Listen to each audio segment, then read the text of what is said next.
Bonjour, Nicolas Badet, je vais vous présenter Elasticsearch et Elastica, c'est la version PHP. Donc un petit slide sur moi. Hier j'étais le CTO de Youpies, aujourd'hui je suis avec vous et demain je suis le CTO d'Expertissime. C'est flag, c'est magique.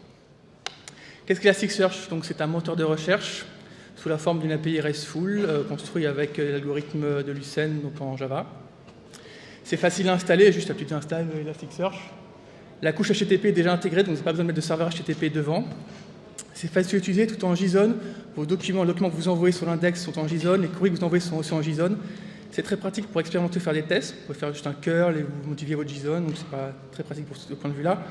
Ça permet de dénormaliser vos données, c'est-à-dire qu'on ne va pas chercher à faire la même structure que vos entités doctrines. On va chercher plutôt à avoir quelque chose de flat, de préparé pour la recherche, et évidemment de non relationnel, c'est évident. Les features sont en fait plutôt celles de Lucene en réalité. On a le scoring, vous pouvez voir ça comme une sorte de page rank du document, les analyseurs qui permettent de tout ce qui est la recherche full text, tout ce qui est compréhension des langages, la géolocalisation, donc classique, il faut les recherches géolocalisées, les facettes avant, maintenant, ce sont des agrégations, qui permettent d'agréger un certain contenu en fonction d'un contexte. Le highlighting, qui est la recherche full text, permet de mettre en surbrillance ce que vous avez recherché, donc le mot apparaît en surbrillance dans les documents qui sont retournés. Le scripting qui permet d'exécuter des scripts en Groovy directement sur le moteur de Elasticsearch. Donc les scripts sont stockés sur votre serveur et vous demandez juste en PHP que les scripts soient exécutés. Donc ça permet d'agir sur le scoring, ce qu'on appelle le pagerank entre guillemets. Et Percolator, c'est une fonctionnalité spécifique à Elasticsearch. À ma connaissance, on pourrait appeler ça comme de la recherche inversée. Plutôt que d'envoyer une query sur plusieurs documents et que Elasticsearch vous retourne des documents correspondant à la query, vous allez indexer des queries, envoyer un document, et Elasticsearch va vous retourner le nom des queries qui matchent avec ce document. Donc on inverse complètement le système. 3 niveaux de cache. Des plugins, notamment des rivers, c'est-à-dire que vous allez pouvoir automatiquement indexer à partir de sources de données comme Dropbox, Twitter, n'importe quoi, même des choses binaires. Et le petit dernier, en .5 ou en .4, je ne me souviens plus, Suggester, qui permet de faire l'autocomplétion et plus. Alors pourquoi Elasticsearch? Il y a 2-3 ans, on avait une recherche en SQL, mais on a rapidement atteint les limites et, en termes de performance, aussi de fonctionnalités d'SQL pour faire de la recherche, vraiment, dans le cadre de la recherche. À partir de 20 000 adds sur le moteur de recherche, on a commencé à avoir des requêtes SQL qui mettaient plusieurs secondes à s'exécuter. Les requêtes aussi devenaient de plus en plus complexes et on ne pouvait pas faire exactement ce qu'on voulait en termes de fonctionnalités vraiment de recherche. Donc on s'est tourné vers Elasticsearch, à l'époque c'était la 0.19, quelque chose comme ça. C'était une solution, une première approche assez facile, vraiment en première solution pour le monde des moteurs de recherche, c'est assez facile. Ça nous a permis de dénormaliser notre modèle pour la recherche. Donc ça veut dire qu'on a vraiment un index qui a vraiment été conçu uniquement dans un esprit recherche, pas dans un esprit stockage. Donc c'est une base de données secondaire. La base de données primaire reste toujours SQL. On l'a d'abord utilisé sur la formulaire de recherche. Ensuite l'écran, quand je dis écran, en fait ce sont des commandes Symfony 2 qui sont exécutées. Les pages SEO et de l'analyse de log, donc vous avez vu LK avant, ce genre de choses. Donc les business metrics. Elastica, la librairie qui permet de dialoguer avec Elasticsearch en PHP. Elastica Bundle, c'est une implémentation en Symfony 2. En fait, Elastica Bundle rajoute aussi une couche qu'on pourrait appeler ORM, c'est-à-dire qu'il vous permet, lorsque vous faites une recherche avec Elastica, vous retournez des documents, Elastica Bundle les transforme en entité Doctrine 2, ce que je vous déconseille de faire. Si vous le faites, vous avez quand même de la pagination avec page en Fanta, vous avez des doctrine listener qui permettent automatiquement d'indexer vos entités quasiment sans avoir rien besoin à faire dans Elasticsearch. Et vous avez un pseudo-ETL, un populate, une commande populate, une commande Symfony qui est partie en bundle, qui permet de prendre toutes vos données, SQL et de SQL, la doctrine, et de les mettre dans Elasticsearch. Donc finalement, on n'utilise plus.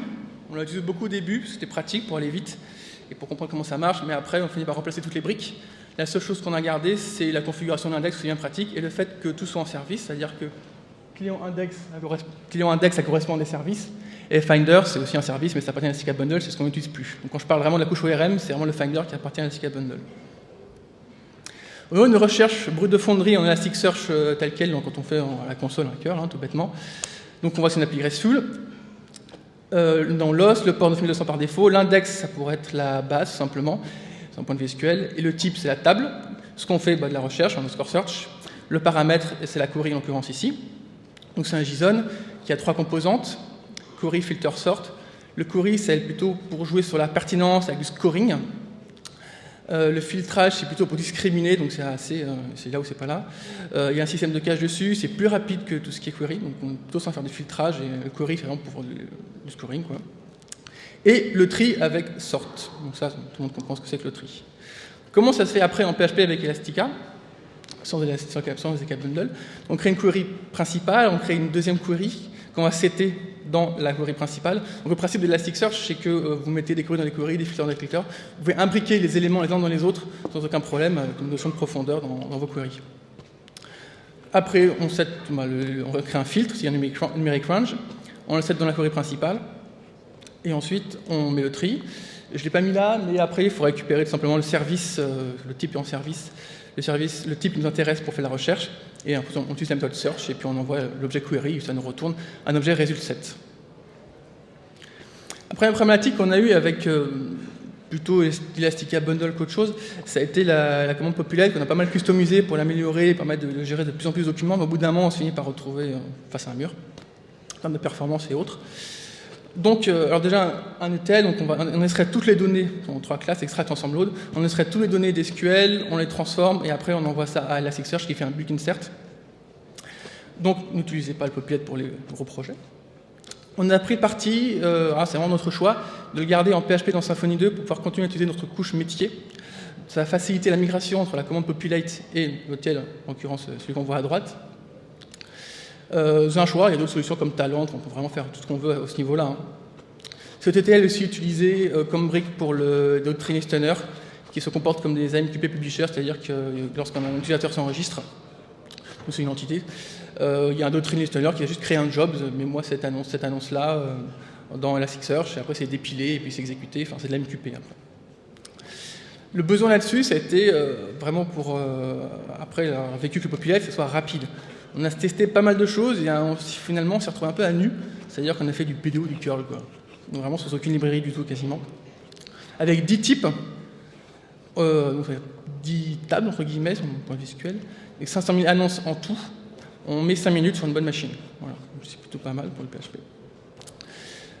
La suite, c'est que, étant donné qu'on fait du PDO, du curl, on n'a quasiment plus qu'une dépendance avec Symfony, on n'a plus beaucoup non plus de dépendance avec notre couche métier actuellement. On pourrait tout à fait le découpler avec le composant console. Ça marcherait très bien et je pense que ce serait la prochaine étape, voilà, dans le workflow. L'usage, c'est comment on l'utilise donc chez UPeas. Donc on a une dizaine de formulaires, j'en ai mis un, le setter form, c'est un form type, enfin c'est un form Symfony, classique, qui est mappé juste avec un modèle, donc c'est juste une sorte de DTO, donc là c'est setter search en l'occurrence, qui envoie une query factory, la query factory nous retourne la query correspondant au modèle, ici setter query, qui est en Elastica Query. Ensuite, si on n'a pas besoin de pagination, on envoie ça tout simplement au service type avec la méthode search qui nous retourne un objet result set qui contient tous les documents Elasticsearch brut de fonderie entre guillemets, des objets simples. Ou sinon, si on veut de la pagination, il y a un Elastic Adapter qui a été fait il y a 6 mois dans un Pagure Fanta, donc il nous retourne après un objet Pagure Fanta qu'on utilise comme d'habitude. Une des fonctionnalités intéressantes d'un moteur de recherche, c'est la recherche full text. Donc ça veut dire envoyer un texte et puis avoir une partie scoring qui va jouer sur la pertinence. Donc la première composante, c'est le multi-image query, qui va nous permettre donc d'envoyer un mot ou un ensemble de mots sur plusieurs champs. Ces champs pourront avoir des importances différentes, donc il y a un système de boost, on peut donner plus ou moins d'importance. On peut mettre des étoiles dans les champs pour en prendre plusieurs qui ont le même nom, etc. Ça, on fait du multi-field, on fait du sous-field. Ensuite, le highlighting, qui est un petit truc en plus qui permet, quand on tape la recherche, le mot, quand l'utilisateur tape le mot dans le moteur de recherche, il aime bien avoir, dans les résultats que retournés par Elasticsearch, sont vraiment affichés sur la page, le mot qu'il a cherché en surbrillance. Ça montre que ça a bien marché, quoi. Ensuite, une petite nouveauté, Suggester, qui permet de faire de l'autocomplétion, qui est assez simple à mettre en œuvre. La problématique là-dessus, c'est de trouver un bon compromis entre la pertinence et la quantité. Il ne s'agit pas de noyer l'utilisateur sous une quantité démentielle d'annonces. Si elles ne correspondent pas du tout à ce qu'il cherche, ça ne sert à rien. Donc un compromis là-dessus. Il y a aussi un autre compromis, c'est pas uniquement la pertinence et la quantité, c'est la performance. C'est-à-dire que c'est un peu avancé, mais sur certains analyseurs, des tokenizers qui peuvent être, dont le Ngram, qui peuvent être assez lourds en termes d'indexation. Donc là aussi, il y a un compromis à faire et à trouver. Les erreurs, vous pourriez avoir assez classiques. Vous voyez, c'est facilement compréhensible. Mais en réalité, celle de droite, c'est la même répétée plusieurs fois. C'est comme là, si je retourne ça. Et le 1, c'est assez sûr que je retourne 1. Voilà. Donc, le type d'erreur, c'est classique. En face, on a du Java, du Groovy, c'est fortement typé. Donc, quand vous avez de multiples couches comme ça, vous finissez par avoir un chiffre qui est envoyé en string ou qui n'est pas le bon type, ou qui est un double. Mais souvent, on a ces erreurs-là quand on envoie un string à la place d'un int. Du coup, forcément, les chercheurs n'est pas content. C'est dans Java, le Groovy aussi. Ils ne sont pas contents.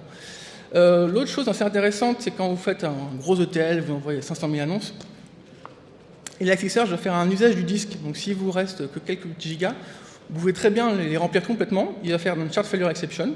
Il va vous la retourner. Vous allez voir ça dans vos logs. Tiens, bizarre. Vous retournez sur le serveur, faites df-h. Le disque dur, il va très bien. Il est à 50%. Parce qu'en fait, l'Elasticsearch va tout relâcher juste après. Et c'est trop rapide pour que des choses comme New Relic puissent le voir, dans certains cas. Donc, il faut le savoir. Il faut laisser un petit peu de marge quand même pour que ça puisse facilement se comprendre. Voilà. C'est presque la fin parce que j'ai essayé de tenir les 10 minutes pile. Donc là, je n'ai pas mis les implémentations techniques de ce que j'ai présenté. Il y a 7 slides après cette conf qui vous montrent toutes les implémentations techniques de ce dont on a parlé. Les slides seront disponibles sur SlideShare et vous pouvez venir me poser des questions par la suite. Voilà, je vous remercie.